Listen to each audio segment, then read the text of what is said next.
Welcome back to the Deep Dive, where we deliver the knowledge that gets you ahead. Today, we're tackling something that I think trips up almost everyone at some point, especially in a professional setting. English idioms. Oh, definitely. You feel like your English is solid, you're doing great, and then a colleague says they need to have a crack at a problem. Right. Or that a deadline isn't etched in stone and you're just stuck. You have no idea what that means. You're completely derailed. Exactly.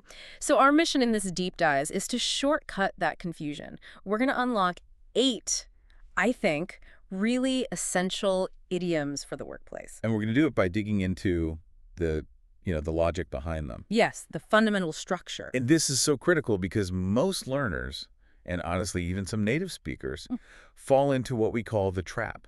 And the trap is what? Exactly. It's literal translation. You hear a phrase and you try to translate each word one by one. And it falls apart. It completely breaks down. You get this feeling of linguistic paralysis, like you're stuck in a jar of pickles trying to figure out what's going on. I love that. A jar of pickles. It's the perfect analogy for that feeling of being completely lost. You're missing the cultural code. Precisely. And the code isn't about memorizing lists of phrases. It's about interpretation. So we're going to teach you a method we call visual deconstruction. Okay, visual deconstruction, like visual math. Exactly like that. Got it. Instead of translating, we break the idiom down into its core concepts. This helps you understand the why, the logic that native speakers are using without even thinking about it. Yeah. And that makes it stick. So we're turning these confusing phrases into solvable logic problems. I love that. Let's jump straight in. Our first category is all about when and where things get tough. Difficult situations. Right. So our first idiom is one you hear a lot when things are getting stressful. In a tight spot. I mean, we could just say in trouble, right? But what does tight spot really add? Well, that's where the visual part comes in. In trouble is. It's abstract. But tight spot feels physical. Okay. You have tight, which gives you this image of constraint, like a clamp or being pressured. Right. No room to move. Exactly. And you add that to spot, which is just the location or the situation you're in. You put them together, you get this very clear picture of a dilemma, a high-pressure scenario. So it's not just any problem, it's a problem that limits your options. Like if a project is suddenly short-staffed right before a deadline, you're not just dealing with an issue. No, you are in a tight spot. Because your resources are squeezed. That makes sense. That constraint is the key. So now let's look at the time component of difficulty.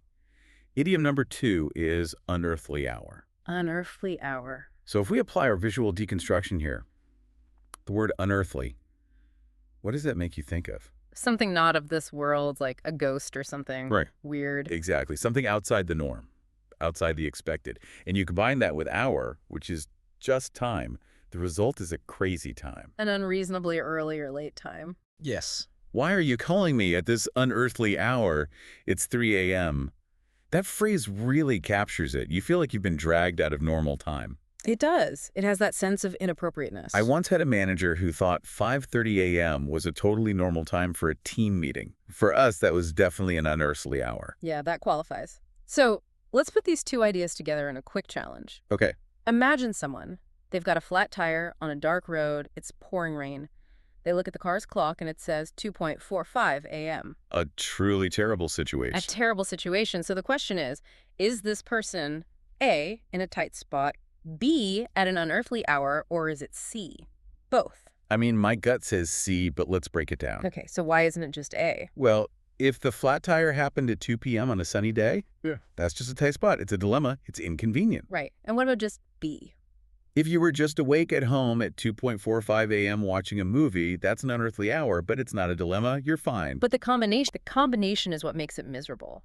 You have the mechanical problem, the tight spot, and you layer on the exhaustion and the fact that nothing is open at 2:45 a.m., the unearthly hour. C is the only answer that captures the full disaster. Exactly right. You see how understanding the little conceptual pieces gives you a much richer way to describe things. It really does. Okay, so if we're stuck in a tight spot at an unearthly hour, the question becomes, how do we get out of it? Let's transition to our next theme. Taking action and optimizing. How we approach challenges. Right. So idiom number 3 is have a crack at. It means to try something, to make an attempt. But again, why not just say, I'll try it? What's the professional nuance here? The nuance is huge. I will try as, well, it's just a statement of intent. But I'll have a crack at it implies something more. Okay. It implies that success is uncertain. You're not sure you can do it, but you're willing to give it a real forceful effort anyway. Ah, I see. With our visual deconstruction, the word crack represents that. Yeah. That application of force. You're trying to open a possibility, and you're doing it at a specific target. The result is a proactive attempt, even with risk. So if I'm in a meeting and say, I'm not sure I can fix that bug, but I'll have a crack at it, I'm signaling commitment and initiative. You're signaling courage, Yeah. even if you might fail. It's a very positive thing to say. That's great. Okay, so from making the first attempt, we move to refining the process. This brings us to idiom number 4, weed out. To remove things that aren't good enough. This one feels very visual, from gardening, pulling the weeds. It is. The visual logic is simple. Weed represents the unwanted elements. Right. And out is the action of removal. The result is a process of selection. You can picture it like a funnel where only the best stuff gets through. And in a business context, that's everywhere. HR has to weed out unqualified candidates. Yep. A sales team has to weed out bad leads to focus their energy. It's not about being mean, it's just efficiency. It's all about quality control. And if you put these two idioms together, you get a whole cycle of improvement. How so? You have a crack at something new.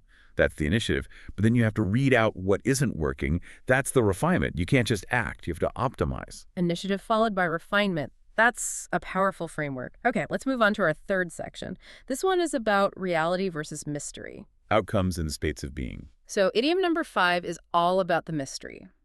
Vanish into thin air. It means to disappear completely, mysteriously. It sounds so much more dramatic than just saying something is gone. It has to be dramatic. The visual logic is all about the lack of an explanation. You have vanish, which you can picture as a dotted outline just fading away. Like a ghost. Right. And it vanishes into thin air, into nothing. Wind, smoke, a void.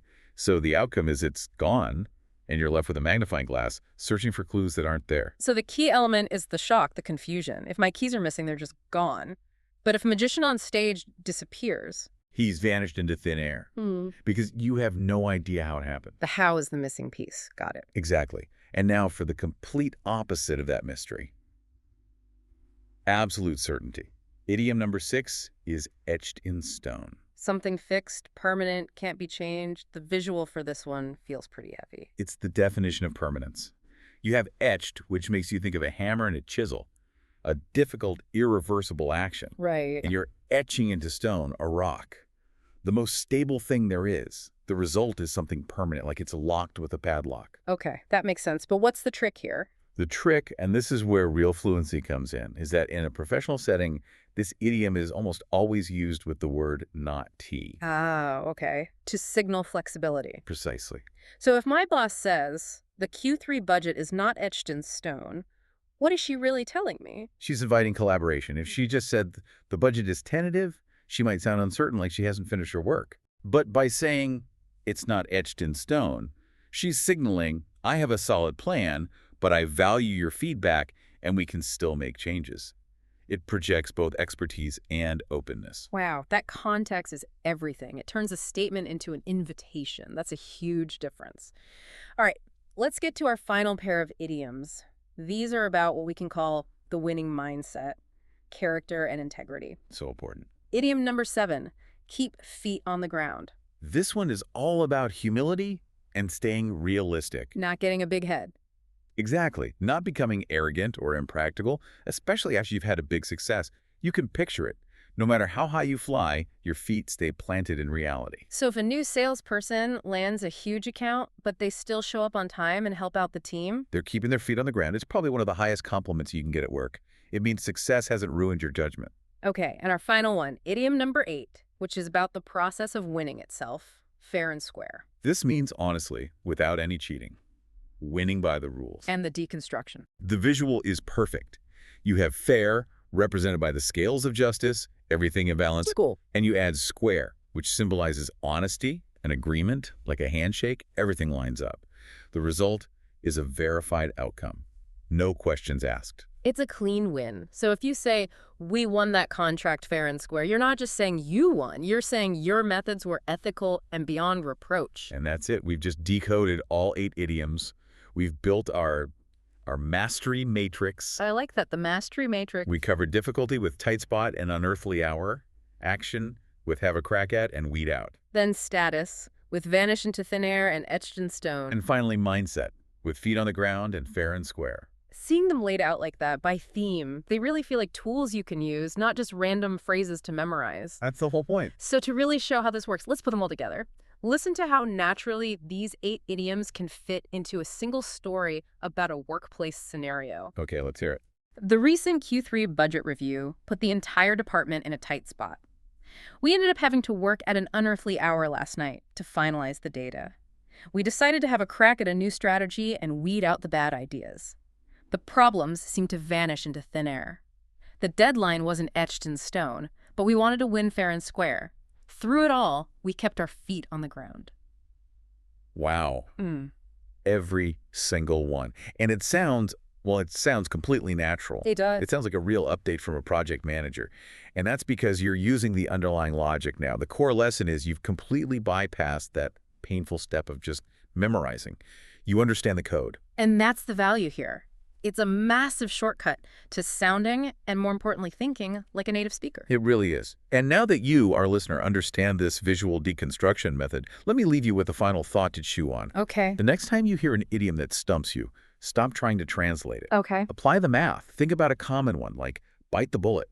What are the core concepts there? What's the visual math that creates the meaning of enduring something painful? Think about the bullet, the action of biting, the forced acceptance. Don't give us the answer. I'm not going to give you the answer, but if you could break that one down for yourself, you've mastered the method. You can take on any phrase that comes your way.